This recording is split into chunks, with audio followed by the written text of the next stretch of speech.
The paper was published on February 3rd and pointed out that the Wuhan coronavirus is closely related to CoV-ZC45 and CoV-ZXC21.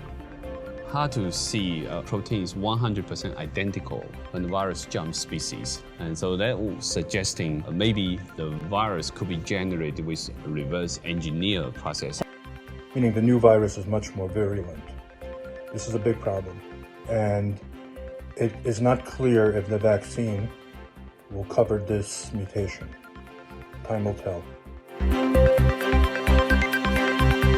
Hello everyone, welcome to Straight Talk. I'm Sharon. A mutant coronavirus has been identified in the United Kingdom. Unfortunately, we're told it is up to 70% more contagious and it is getting out of control. Much of the country is now in a lockdown, which will last for at least 2 weeks. Rumor has it that we may be in it until spring. Many other countries have also restricted UK flights due to fear of the new virus strain. The government has insisted that there is no evidence that the new virus strain is more lethal or that the vaccines will be any less effective. WHO also weighed in with a statement saying more or less the same things. So far we don't have any evidence that this variant behaves differently, so I just wanted to provide that quick update. But we will continue to evaluate and inform you of any changes. However, these claims may be a bit too early to tell, in my opinion. WHO's actions in this pandemic have been particularly disappointing, to say the least. WHO's credibility has been severely undermined by its close ties to the Chinese government, among its other interests and ambitions. The new strain is obviously not the first mutation. The virus genetic code contains almost 30,000 positions identified by letters, which are assigned by scientists. So mutation can happen at any number of those positions. The one that has been dominating Europe, Australia, and North America before the newest mutation appeared is called D614G. The name comes from the location where the mutation occurred, which was a 614th position. What many people did not know was that this strain was already 3 to 9 times more transmissible than the virus in Wuhan, China. This is one important reason why it has been so much harder to keep the infection under control here than in China. A few scientists in the US warned back in April that this strain, D614G, is increasing in frequency at an alarming rate. They were calling for more study of this mutation. But later, they retracted the word alarming, apparently under pressure. The newest mutation we have is from this lineage. Today, I want to bring to your attention 4 major facts about this virus and vaccine. Hopefully, by learning more about this virus and the vaccine, will help you make a better informed decision about the vaccine. Number 1, COVID-19 virus, possibly lab modified. Now, Dr. Li-Meng is a Chinese whistleblower, a virologist holding both a medical degree and a PhD degree. She worked at the world's top coronavirus lab located in Hong Kong, the University of Hong Kong School of Public Health. The lab is also a WHO reference lab. The lab was headed by a top WHO consultant on coronavirus, a member of the SAGE, or Strategic Advisory Group of Experts, Professor Malik Paris from Sri Lanka. Now, Dr. Yan started secretly leaking important discovery she made about COVID-19 to a Chinese YouTuber based out of America in late January 2020, before having to flee to America for her life in April. She has since appeared on numerous international news media and shared with millions what she knew about the virus. She has also published 2 research papers on COVID-19. However, her voice was often silenced by the left-wing media and the big tech companies. Her Twitter account was suspended, but accounts by other imposters were allowed to operate. What an irony. Dr. Yan is convinced that based on information she collected from inside of mainland China and at the Hong Kong lab, COVID-19 was an engineered virus that was originally discovered in bats and later modified in Chinese labs for the purpose of creating bioweapons. Her research identified that the backbone of the novel coronavirus came from a bat virus called Zhoushan virus.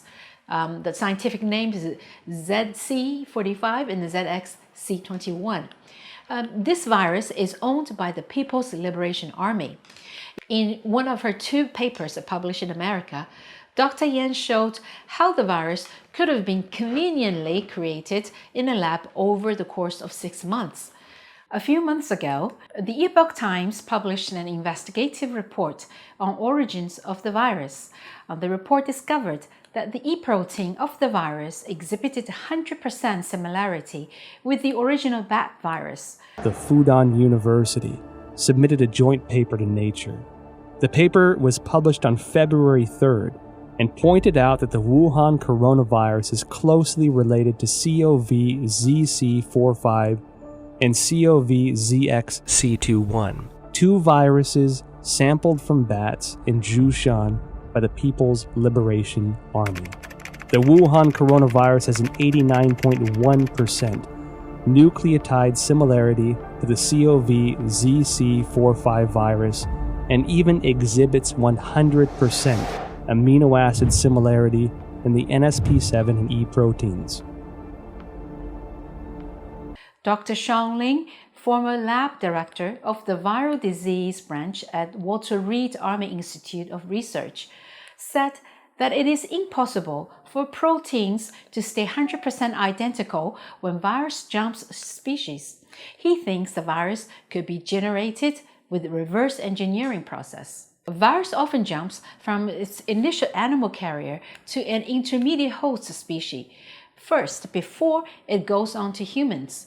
Until this day, scientists have yet to find the intermediate host for the novel coronavirus.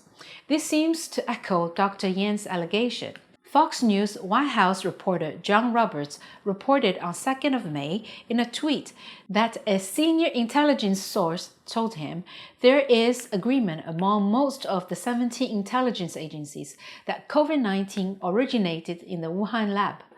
The source stressed that the release is believed to be a mistake and it was not intentional. Intentional or unintentional, if COVID-19 is not your usual zoonotic virus, we have to think about how much the scientists really knew about the virus when they were developing the vaccines. Number 2, antibody-dependent enhancement, ADE. The immunization we're hoping to get from vaccines is the antibodies that can block the pathogen from entering cells through neutralizing the viral proteins. But occasionally, these immune defenders make matters worse by helping the virus invade through backdoor and defeat immune cells that would normally help clear the pathogen away. Now, scientists say that it seems that some pathogens, including coronaviruses, have found a way to use the antibody as a Trojan horse to infect disease-fighting cells. Now, that is something quite important to know. Take dengue virus, for example. Dengue virus infects hundreds of millions of people and kills tens of thousands of them each year. It has 4 different forms. The vaccine may protect you from one form, but it may actually increase the virus's ability to enter cells if you contract the second form of the virus, resulting in ADE and causing a very severe disease. Now, with ADE, you would basically have an antibody-coated virus making entry to your cells undetected by your body. This process may trigger a harmful inflammatory response and has happened in some cases. Number 3, Cytokine Storm. Earlier work by some scientists suggests that ADE that we just talked about may be linked to Cytokine Storm. Now, they're still trying to connect the dots based on past studies. A cytokine storm is an excessive response from your immune system when the body starts to attack and kills its own cells and the tissues to stop infection rather than fighting off the virus, causing many tissues to die. With coronavirus, it usually happens with the lung tissue. Dr. Kumar, a virologist and immunologist at Georgia State University in America, said the amount of cytokines he sees being produced by cells in response to COVID-19 is about 50 times higher than he has seen in response to other infections like Zika or West Nile virus. Number 4, vaccines typically take over a decade to develop. We know there are 3 phases in developing a vaccine. Phase 1 is usually done in a lab and takes 1 to 2 years. Phase 2, about 2 years typically, done on animals. Phase 3 takes 3 to 4 years to complete with a much larger number of people before the scientists can apply for licensing. The study then continues after the licensing. By the time the vaccine is offered to the public, it has been studied for at least 15 to 20 years. That is a very typical process.